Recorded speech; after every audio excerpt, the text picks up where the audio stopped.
Hi, all you wonderful Authors Love Readers listeners. Before we get into this week's show, I wanted to talk a little bit about why I am asking for Patreon donations. Let me tell you, it's really hard for me to ask. As my friends would tell you, I'm not good at asking for help at all. The reason that I set up the Patreon for the Authors Love Readers podcast, it is not for me as an individual author. It's strictly for the podcast. I would love for the podcast to become self-supporting because I've been supporting it to this point. The expenses include having the podcasts edited, because you'll be surprised to know we talk longer than you actually listen. And I have a monthly fee for hosting the files because these are big files.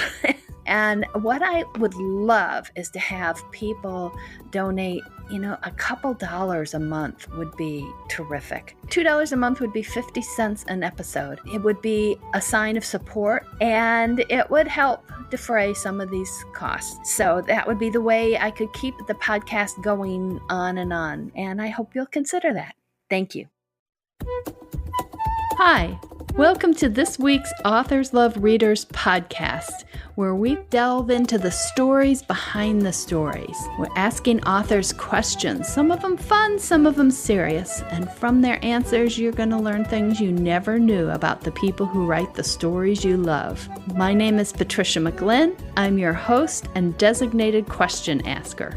Now, let's start the show. Hi. This week on Authors Love Readers podcast, you're going to be hearing only from me, Patricia McLinn. We're going to do some follow-up on another podcast I did. Also do some explaining, some translating for you from terms that authors use without really thinking about it, and maybe they aren't as familiar to you. So we'll delve into that in a bit.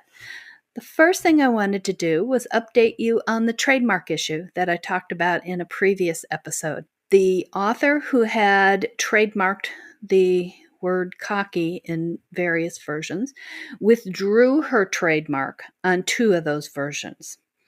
And that also ended her legal battle. She was suing 3 people. And so that has been withdrawn. Those defendants are free and clear. She kept the trademark on the specific series name that she had been using since she started publishing the series, and it is individual to her books as the character's last name. So, in my view, that is entirely reasonable and makes a lot of sense, doesn't impose on anybody else, doesn't try to keep anybody else from playing on a broad ball field. So it makes a lot of sense. This does not mean, unfortunately, that the overall issue of people trademarking terms has ended. There have been a number of people who have followed up with overreaching submissions to the United States Patent and Trademark Office. And authors are trying to follow up on these to prevent people from abusing the trademarks in essence. And I will also say that author world publishing is not the only area where this is happening. Ad Age reported in August the 22nd that P&G, what those of us of a certain age knew as Procter & Gamble, has filed numerous applications with the USPTO, including for LOL, as in laugh out loud, WTF, not going to tell you what that means if you don't know, FML, NBD, no big deal, and some other online abbreviations. It does not seem to me that is a good thing for them to be allowed to trademark. And I would assume that other businesses are going to protest that, and we'll just have to see how it works out and whether there comes a leveling of this attempt to trademark, to land grab onto terms and phrases and trademark them when in fact they belong to the general society and should not be specified in that way, in my ever so humble opinion.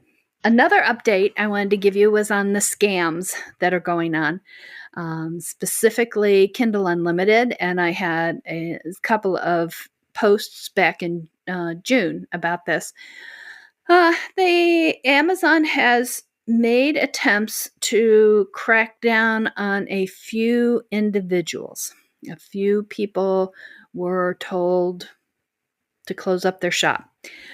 However, some of those people popped right back up in other forms and were quite open and public about what they were doing and how they were doing it.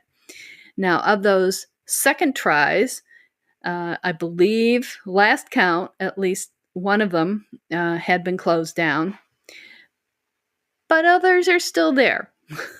If this reminds you of anything, it's that game on the boardwalk, at the beach during the summer, whack-a-mole, where as soon as you whack one, another one comes up, or two come up. It's really disheartening for those of us who have been around for a really long time and who value having a career and a relationship with the readers, because these people are carpetbaggers. They're just coming in, they're trying to make the most amount of money they can. Unfortunately, the Amazon ecosystem, the ecosystem that Amazon has created with Kindle Unlimited, does foster this sort of abuse. And while Amazon has directed attention at some of these individuals, they have not really gotten down to the core of what the problem is. Equally, unfortunately, they will then make broad stroke efforts that seem to catch 98% legitimate authors and 2% of the scammers. And you can see the scammers sitting there unscathed, and then at the same time you're seeing all these legitimate authors having all sorts of difficulties. And this is not, I have not personally, to this point, knock on wood, been affected. So this is purely as an observer, especially because I'm not involved in Kindle Unlimited and will not be, because it demands exclusivity. So it just doesn't suit my temperament or my business model of trying to be as inclusive as possible with my readers. So those are the updates. Stay tuned for Author Speak.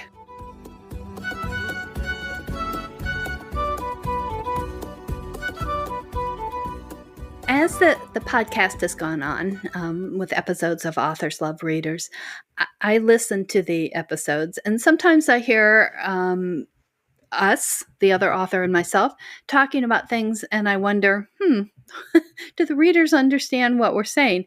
Because like most businesses, we have certain lingo that we use, and I asked for examples of that from people, and I've gotten a number of them. So and there are a few more that I added to the list after listening to these podcasts. So in no particular order, I'm going to talk about a few terms or terminology and give my definition. Some other authors might not agree. So here we go. The Authors Love Readers Translation Service. Hello, and welcome to Authors Love Readers Translation Service. One listener asked about what it means when we refer to whether we're a plotter or a pantser, whether an author is a plotter or a pantser. Well, a plotter, and that's T-T, P-L-O-T-T-E-R, is a person who plans ahead, often has an outline or some other way of knowing what their story is going to be. Sometimes people use color-coded note cards, or they'll have, as you've heard from various authors on here, what their system is. They'll have Post-it notes that they move around. They'll have cards on a board. They'll have a whiteboard. And they'll have an outline that they write into the computer. But before they start writing, they know what the structure and the bone structure of the book is going to be. They don't know all the details, or most of them don't, that flesh out the book. They know the general points of it. And a pantser, and I am one, I am a fairly extreme pantser, just starts writing. And we work our way through the process of writing to find the story. There are also, some people also refer to this as a discovery writer, that we are finding the story as we write. Joe Beverly, wonderful historical romance writer, has referred to it as writing into the mists, where you don't know what's going to happen, or you have a vague view of a few things, and you just keep writing until you find it. There is a very strong view that pantsing is much less efficient, that outlining is the way to be more effective and to write more words per day. And for some people that might well be true. My point as a pantser is that you have to look at the entire process. So if they're taking a month to plot the book, and for some people that's a very low figure, and then they can write the book in 3 months, how is that different from me pantsing for 4 months? And we both come to the end of the book in the same amount of time. And yet most people say, oh, the plotting's more efficient. What is most efficient, in my opinion, is whatever gets the words down. And my experience in trying to plot a couple times has been that my impatient little mind gets tired and says, well, you've told that story, let's go play with something else. So the outline gets the story out for me, and then I don't want to do the writing. Also, I find that the physical act of typing opens things up for me that I had not otherwise known were coming. I know that all sounds a little woo-woo, but that's the truth. That's how it happens. So most people tend to be toward one end of the spectrum or the other of plotter and pantsers, but it is a spectrum. And sometimes people swing back and forth. And for some projects, they will find themselves going more one way than the other way. And also, now I've been published for 28 years, and have been, was sold the year before that. So, and worked on the manuscript that sold, say, the year before that. So say 30 years, and have done 45 plus books, maybe more than that. I'd have to go back and check. But each book is a little different. And as I'm talking to friends I started out with, I'm hearing more and more people saying that their process changed and is changing. And that some people who never plotted are plotting more. Some people who used to plot are getting a little freer. It's my favorite answer to everything. It depends.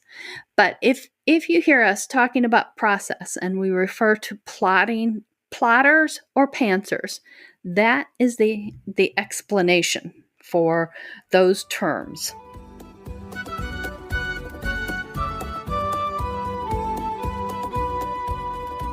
When I talked about plotters and pantsers, and quite a few times in the various episodes, there's been talk about structure. What we're mostly talking about, and one of the ways we address it, I know Emily Richards and I talked about a workshop that we did where we talked about writing from the inside out or the outside in. And Emily tends to start from a story, from knowing what the story is going to be in the structure, And I tend to start from hearing voices in my head, a character, and I have to work my way out to. Once I know that character, then I can figure out where they're going and what they're doing. And Emily starts from the structure and works into the heart and soul of the characters. So understand that you have to have both. You have to get there to have both the structure and that heart and soul of the characters. But which order you take to get there doesn't matter, as long as it works for you and you get there. Now, when we talk about structure, I am most often talking about what's the classic 3-act structure. And in its most basic form, it's a beginning, middle, and end. Every story should have one of each. Some more avant-garde doesn't, but there is something very powerful about that sequence and about how we react to story. Notice the 3 in there. When I teach writing, I talk about the rule of 3. It's extremely powerful. Our brains are wired to look for patterns, part of how we've survived. The smallest number that can be recognized as a pattern is 3. 1's solo, 2 is, that could be starting, but it may not. It just may be chance. But 3, when you get to 3, it's much more powerful. And you start looking around and noticing how much 3 shows up in our cultures. And it's not just Western culture, it is across the globe. But in Western culture, you think about, the good, the bad, and the ugly. You think about the 3 bears. You think about red, white, and blue, life, liberty, and the pursuit of happiness. There are so many things that come in 3s because it resonates with us. And one of the things as a writer is to delve into that and to explore that and use it for your benefit and for the reader's enjoyment. So I want to talk about the 3 acts: beginning, middle, and end. It's pretty basic, but it's very powerful and it's very important. The other thing that I think of with structure is the character arc. Who the character is at the beginning is not who your main character, anyhow, is at the end. The forces of the story and the character has changed him or herself. And if you have 2 protagonists, then to my mind, they both need to change. A static character is boring, and they are. So I want characters who are challenged and who respond to the challenge, and in doing so, they change themselves. Now, this all sounds pretty theoretical and maybe a little out there, but it's really familiar to you. And the one story that shows it so clearly is Charles Dickens' A Christmas Carol. I have to be careful because I tend to think of the Muppets version. So if I do anything, like I always think of 2 Marley ghosts, but in the original, there's only one. Only in the Muppets is there 2.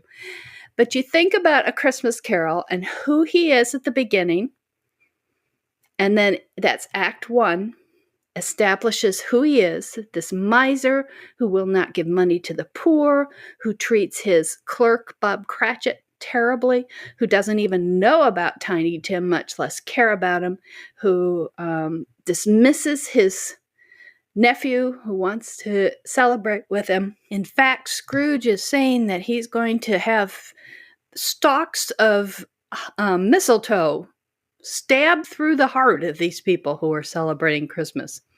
He not only doesn't want to celebrate, he wants nobody else to celebrate. So that's who he is in Act 1. Now, something has to start to change him. because we're all humans and we don't change unless we're forced to. But what forces Scrooge to start to change is the appearance of Marley, the ghost of Marley. And that shakes him up. That pushes him out of his ordinary life, and that pushes him into Act 2. Then that moving from Act 1 to Act 2 is often called a turning point. Ghost of Marley appears a turning point for Scrooge. He goes into Act 2 where he is challenged by, what do you know? 3 ghosts. The past, the present, and the future. And each of those pushes him, challenges him, makes him uncomfortable in a different way. And he changes a little bit with each of them. You come to the end of Act 2 when he is at the end of dealing with the ghost of Christmas future, and he is facing the end of his life. He's facing his mortality, the gravestone that's going to have his name and dates on it. And will it say anything else? And will anyone mourn him? And the changes that he's made from who he was at the moment that Marley's ghost arrived to who he is now changes how he will react to that. And that moment then is the turning point that pushes him into Act 3. And what you have in Act 3 are echoes of things that happened in Act 1, but the new Scrooge acts in a different way because he's changed. So now he does donate to the poor. He helps Bob Cratchit and saves Tiny Tim. He enjoys his nephew's company. He is a changed man. And that is his character arc. And that's the structure, the 3-act structure. And they work together and they carry us through a wonderful story, an absolutely wonderful story. And that's what, as a writer, a lot of our stories, whether we are looking at it overtly, as I just described it, or whether we've internalized a lot of it. And as a reader, I definitely, growing up, I internalized a lot of this. I never recognized it until I started writing. But it does help stories resonate with the reader or the viewer, if you're talking about broadcast stories. It feels right. It has the right internal rhythm, and it makes it more believable. So that is what we're talking about when we talk about structure and character arc. Another term that has popped up quite a bit on the Authors Love Readers podcast is point of view, also POV, we abbreviate it. What we're talking about is which character is telling the story, or which character is the story being experienced through in that section, or possibly in the whole book. So if you have a book you're reading and it's first person, then that character, that first person character, is the POV character. You are seeing everything through that character's eyes and senses and emotions. That character cannot tell you that their best friend felt a bee sting. That character can tell you that their best friend jumped up and yelped and said, "I've been stung." But that character can only experience his or her own senses. Now, a lot of popular fiction is written through what they call third person close. So you are very deep into that character, although it's not first person. It is he and she, and it's written as third person, but you are seeing each scene through one character's point of view at a time. If there are multiple characters who are giving you your point of view, you, the reader, the point of view, that's often referred to as head hopping. I had no idea any of this existed when I started writing fiction, but it was so interesting to me as when I went back and looked at some books that I sort of liked, but I never felt like I was really connected to the characters. Invariably, the author had been head hopping. And that was a different style. And, these things change over time. Some of the classics, Dickens, it doesn't do particularly close point of view. Fielding, who wrote Tom Jones, which I enjoyed tremendously, he breaks out and the author is talking to the reader directly. So that's like, that's definitely not in the character's point of view. And I like a variety of points of view, and I like first person, and it just depends on what the story requires. I tend to think of it as a movie, and I'm thinking which character becomes the best camera to show what is happening here. A lot of thrillers or suspense books will start with a section that is in the point of view of the bad guy. You may not know who the bad guy is, because when you are deep in somebody's point of view, they don't often say, "My name is Jeremy," as they don't say, I have strange blue eyes, because that's not what they see or experience. They know who they are. They're not reminding themselves of their name. But look for that in some books, and you'll see what we're talking about. A lot of times authors pay a lot of attention to the point of view because it can make a scene and a book stronger depending on which character is reporting, in essence, what is going on in that part of the story. So keep an eye out for that, but not too close an eye, because you just want to read the story.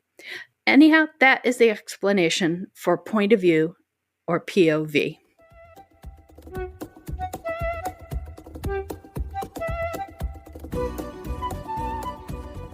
A number of the terms that I have encountered in listening to Authors Love Readers that I don't know whether readers are familiar with or not have to do with the business side. And I'm not going to go real deep into this, because why should you care? You really shouldn't. But we use these terms, and so if you're curious, we talk about trad or traditional, hybrid, and then indie or self-published. These are ways to bring our works to you, the readers. Traditional is what we all think of until the past, 10 years, was the primary way for people to get books. That's where there's a publisher, often in New York, and sometimes New York is used synonymously by authors to refer to traditional publishing, where an author would write a query letter, submit a proposal, which is the synopsis of the whole story, and usually the first 3 chapters. And then if the query letter was liked, then they asked for the proposal. If the proposal was liked, then they asked for the complete manuscript. And this process could take years, literally years, months between each step. And you would wait and wait and wait and wait to hear. And then if the publisher bought the rights to publish the book, then it often took another year for it to actually be published. And in that business model, the publisher then pays the author a percentage, usually off the cover price, in royalties. That percentage when I was writing for Harlequin and Silhouette was 6% of the cover price came to me. Now that was in the US. If that book was published overseas, it was usually a percentage, a fraction of a percentage for each book sold came to me. With big name authors selling like hardcover, it can be 10 to 15% off the cover price goes to the author. Totally depends. A lot of variation in there. And there were some publishers that paid 2% on cover price to authors. So it wasn't a great deal for the authors. Now, I do say that traditional publishing, when it works, when that model works for the big name people, it really works. It's, they are not hurting at all. They are doing very well. For mid-list authors or for people writing for a more niche audience, I'm not as big a fan, but that's my personal opinion. Let's go on with the less editorializing and more defining. Indie or self-published has risen since really 2009, 2010 was when it really got going. And it was initially called self-published. Now, what's confusing about that is before the ebooks came up, self-published was an option if you went out and paid a printer to print your books and you had the physical print books and then you went around and tried to sell them as some authors did out of the trunk of their car, or going bookstore to bookstore trying to get them to sell the book on consignment. That was also often called vanity press. That was a very different model from what is currently sometimes called self-published. I prefer indie because self-published, first of all, is a misnomer. What I'm doing is not self. I'm not doing this alone. I need a lot of help. My assistant, I talk about Kay, does a lot of work for me. I have a formatter. I have a cover designer. I have a proofer. I have people who help with my newsletter. This is not self. If I had to do it all myself, there'd be like one book every 10 years because there's just so much involved with it. So to me, independent makes more sense as a term. So you have traditionally published, you have independently published. Hybrid are those authors who are doing some of both. They will have a deal with a traditional publisher, and then maybe they're doing another series that they're doing independently. I did that for a number of years until I went completely independent in 2015. And that brings us to another term that popped up quite a bit in the Authors Love Readers, reversion. And backlist also. When an author has had an agreement, a contract with a publisher, a traditional publisher, there is a clause in there called the reversion clause that says under what circumstances those rights to publish can revert, therefore reversion, to the author. They often have to do with a number of years, passage of time, and or number of units available or sold in a certain amount of time. When the author gets those rights back, and many of us have published them independently, those books that were originally traditionally published. So when we talk about a reverted title or, oh goody, we just got, we got our rights, we got reversions on a number of books, that means that we have control of them again and can bring them out as independent publications to the readers again.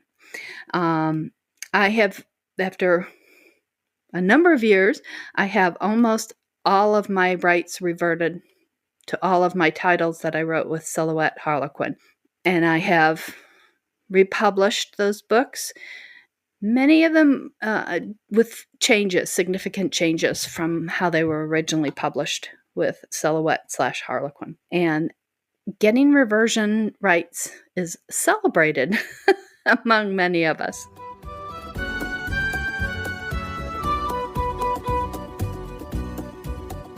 Okay, some more terminology. We talk about ebooks, also digital, and those are divided into two primary kinds. Whether the ebooks are in EPUB, which is kind of the standard for digital books, and that is used, or variations of it is used by the vendors, including Apple/iTunes, iBooks, Kobo, Google Play, Barnes & Noble. Amazon uses a proprietary format called Mobi, and that's theirs. It's, it can only be used through their devices or their apps, where EPUB it can be used more generally, especially with some little bit of technical skill to vary them. Then print books are usually considered available in hardcover, trade, and mass market paperback. Hardcover, we kind of all understand. Trade is the bigger paperback version, usually has a little heavier cover on it than the mass market paperback. And it's, the size can vary, but it's, I don't know, 6x9, something like that a lot of times. It's the bigger one. What can be really confusing if you hear in the business, they will also refer to trade as meaning all kind of general readership books. And I think of that as versus like textbooks or, specific use books. So trade in that term is not talking about the format. It's talking about basically the customers who are and how are they selling them. Mass market paperback books are actually really an interesting history if you ever need to do a study on business, because they revolutionized book selling in, I would say, the 60s. I'd have to really check, but say the 60s. I might be a little late on that. And they were much less expensive. They were more affordable, more transportable, easier to hold in your hand, and it became for sale at grocery stores and drugstores and airports rather than just a single-use bookstore.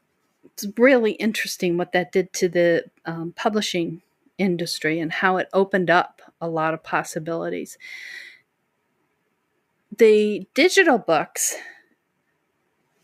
have really hurt the business of the mass market paperbacks because it's easier. I talked about it being lighter weight, smaller, easier to transport, less expensive. Well, digital books tend to beat the mass market paperback on each of those categories.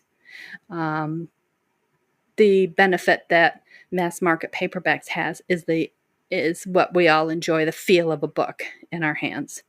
But I will say my luggage really appreciates ebooks because I've had some suitcases that could not survive my transporting of books from vacations. The other thing that has happened in books, and one of the terms that we use is print on demand, or POD. And I think this is fabulous because the book industry traditionally has published so many more books than were ever going to be bought. And they expected that a 50% sell-through, selling 50% of the books that they published, was spectacular, which meant that 50% of those paper products went into the garbage, or you hope they got recycled, but they didn't always. Print on demand, and a lot of people are using that, means that when the book is ordered, it is printed at that point. They've made machinery and not only functions, but business practices that allow that to happen. So it's delivered when you want that book. And I think that's a terrific advance. And they're talking about machines that can do that for you on the spot in bookstores. They've been talking about this for a while, but I keep hoping that they will get from talk to more doing it, and make it more widespread and possible, because that would be lovely to be able to order that book and have it right there. So those are a couple of more business terms, and I have some more in a moment.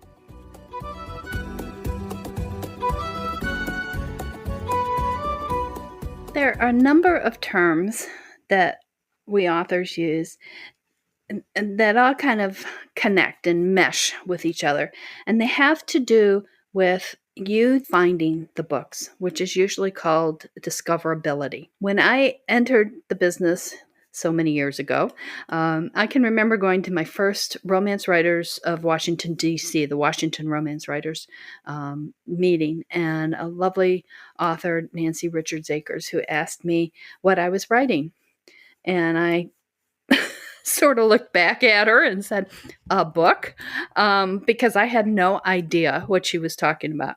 What she was asking me was genre. And there are all sorts of genres, but you think about when you would walk into a bookstore, or do walk into a bookstore, or the library now, and you would see these big categories. It would say romance, it would say mystery, it would say science fiction, fantasy, it might say literary or westerns. And so they were very broad categories. And that is what is referred to as genre. Sometimes people will also say it has to do with the distinction between fiction and nonfiction, has to do with the distinction within fiction between popular fiction or literary fiction.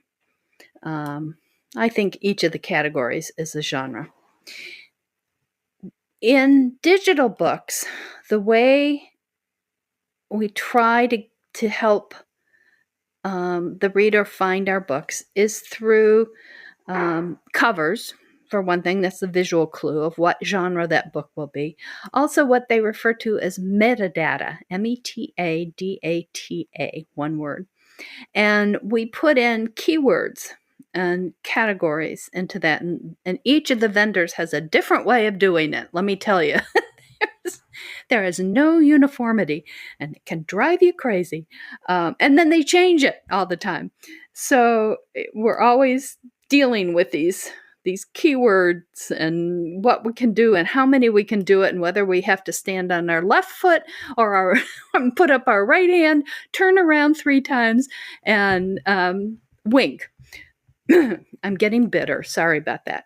So the metadata is supposed to help you when you're searching. Well, we all know it's not a perfect system by any means. And the problem I have with that is that the metadata is clunky. We have terms in there like mysteries with dogs. Well, you can have a mystery with a dog where the dog talks. You can have a mystery with a dog where it makes you cry. You can have a mystery with a dog where it's fun. You can have a mystery with a dog where it makes you cry and laugh. You can have a mystery with a dog that was set in 1832. It doesn't tell you very specifically, and especially it doesn't get to the kind of reading experience that it is. Now, I'll tell you a secret. I'm holding out great hope that artificial intelligence and quantum computing will get together and figure out how to make discoverability really useful, and while keeping our privacy. I haven't quite figured out how they're going to do this, but keeping our privacy, we can also somehow key into what emotional reaction we had to a book, how it made us feel, and what kind of reading experience it was. And then we can look for more books that do that. Or we can say, okay, I'm not in the mood for that. Today I just had this emotional experience. I want a different kind of emotional experience. And you go look for the book that way. Now, I cannot tell you that anybody is working on this at the moment. It is my, I don't want to say pipe dream. It's my hope and expectation. How's that? That it will happen. Maybe even in my lifetime, if only people would listen to me. So, one other element and a term that we use that has to do with discoverability is blurb. Isn't that a great sounding word? B-L-U-R-B, blurb. This is, it was used initially to talk about what was on the back of the cover, also called back cover copy. And some people use it interchangeably with book description. So it's a shorter version of what's in the book that's hopefully will give you some of that feel of what the emotional reaction will be, what the reading experience will be. And it is an important tool in discoverability for you, the reader. And most of us authors hate them. At least this author hates it. I always think, if I could have written the book in 250 to 300 words or characters, I would not have written a 90,000 word book. But nobody listens to me. So they are out there. Blurbs, book descriptions, and they help with the metadata. One other term I wanted that I know you've heard me use is Novelist Inc. Novelist Inc. is an organization of multi-published popular fiction authors. And so you have to have sold multiple books to be a member of it. And I am a past president. Yeah, I think it's a great group if you're an established author. The fact that we are multi-genre has been very useful in learning from each other and sharing experiences and information. And I will end the advertisement for it right then. Other organizations, RWA is the Romance Writers of America, ITW, International Thriller Writers. There's also the Sisters in Crime. Those have been talked about quite a bit on the podcast. I hope you've enjoyed this edition of Authors Love Readers podcast, this special edition with author speak. If you have terms that you've heard us use that have confused you or left you in the dark, please drop us a line at podcast@authorslovereaders.com, and we'll try to put together another one of these episodes to help you translate author speak for the future. Thank you so much for listening, and we'll see you next week.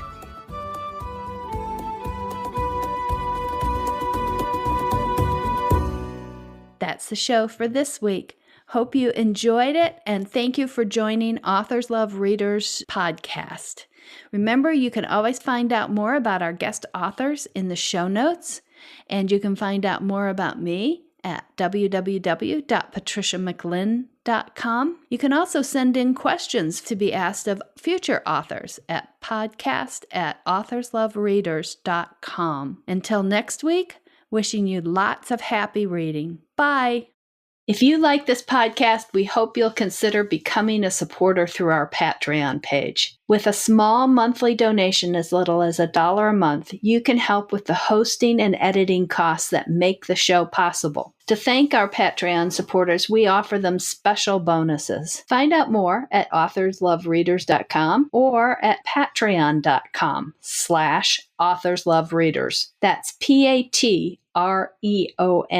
We also hope you'll subscribe to this podcast and leave us a review wherever you listen to us. Both of those help more folks find the podcast. Of course, the very best way for other folks to find the podcast is for you to tell them about it. So we sure hope you will.